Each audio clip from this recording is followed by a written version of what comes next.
Chapter 2, Strangers from the Sea, from The Dragon's Child. When he woke up, the Dragon's Child was so weary his mother didn't have the heart to make him practice flying again. "Today you must rest," she said. "You're obviously too tired to try flying. The colony will have to leave without us. Perhaps tomorrow you'll be able to fly. Now go and lie in the sun or roll in the sea. The salt water will heal your bruises." They sat together on the beach while the other dragons began to make ready for the long journey north. The noise was deafening. Young dragons shrieked with excitement. Teenagers argued. Fathers stormed over the cliffs, barking out orders, while mothers whirled about, calling their children and calming the elderly. As the Dragon's Child gazed around the commotion, his mother nudged him gently and said, "Your father's coming this way."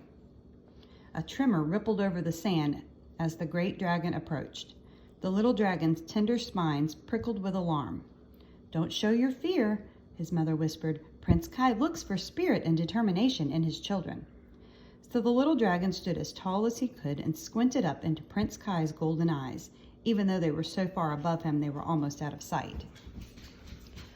"I've come to give my youngest child courage before the long flight," boomed Prince Kai. The mother dragon coughed and said, "Actually, we'll be leaving tomorrow, dear, or the day after."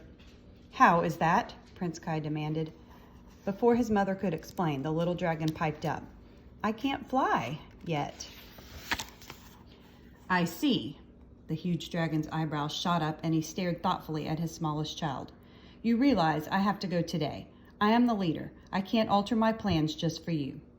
"I understand," said the dragon's child in a steady voice. His mother felt proud of him.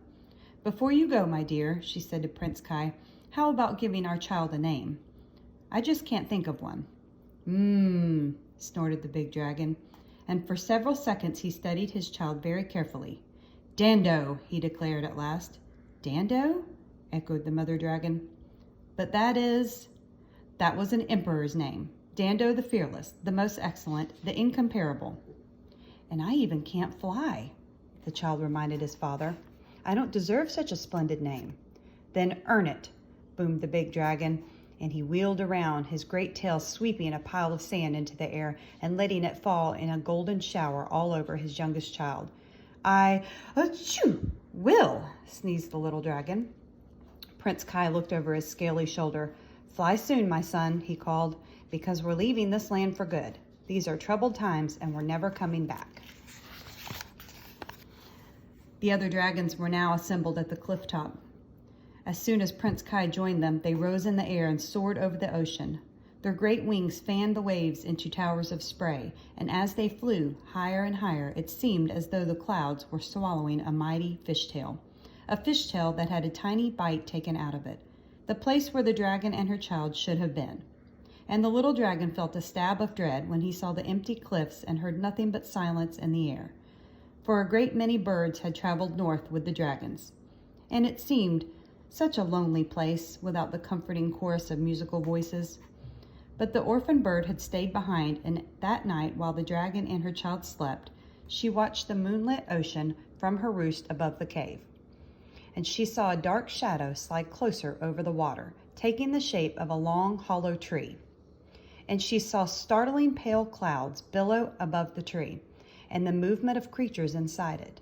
The bird eyed the strange craft with dismay, but she managed to keep her fear to herself until dawn, when all at once she opened her beak and let out a shrill call of alarm.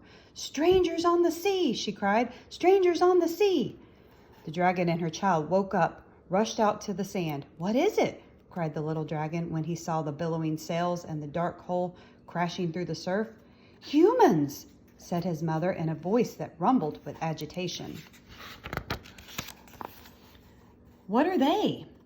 As bad as Doggins, if not worse?" she said. "You will have to fly now, child. There is no other way." She tore across the sand with her child shambling after her, and when they rounded an outcrop of weed-covered rocks, she said, "Here you must practice, out of sight, until you can fly." The dragon's child leaped and tumbled.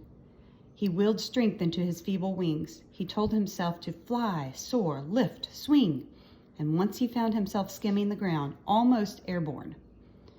Once, he even bounced as high as his mother's nose. but he couldn't fly. His mother began to panic. What can I do, she thought. She hummed to herself, trying to cover her agitation. She couldn't desert her child. But suppose he never learned to fly? And then it came to her. Once a mother dragon had carried her child on the long migration. But the child had been smaller than this one. Would it be safe? I'll have to carry you, she said, rather breathlessly. Carry? Piped her child. How? In your mouth? In your claws? No, no, she said, on my back. But you must hold fast to my spines and don't let go, whatever happens. This is a dangerous thing to attempt. Are you ready? Ready?